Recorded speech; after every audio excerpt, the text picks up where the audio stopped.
If you don't like mushrooms, look away, because today we're making Hungarian mushroom soup. 4 tablespoons of butter, 2 cups of onion, it's about 1 large onion.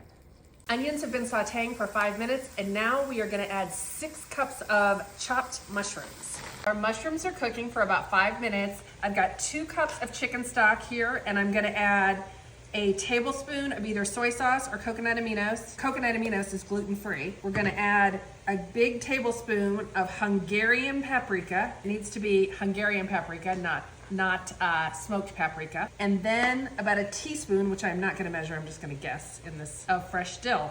Okay, so our mushrooms have cooked way down, and now I'm gonna add our broth and our spices, and then I'm gonna put the lid on it and simmer it for 15 minutes. I'm taking a cup of milk and adding 3 tablespoons of flour. And now I'm gonna add the milk and flour mixture, which will help thicken it up, and then we're gonna simmer it for another 15 minutes. Totally optional, but I like my soups medium chunky. It up. I'm gonna add a little bit of lemon juice for some acid. I'm gonna stir in a 1/2 cup of sour cream. And once we add this, we won't boil it, we'll just simmer it. I almost forgot, we need to add some salt and pepper. All right, let's plate it up.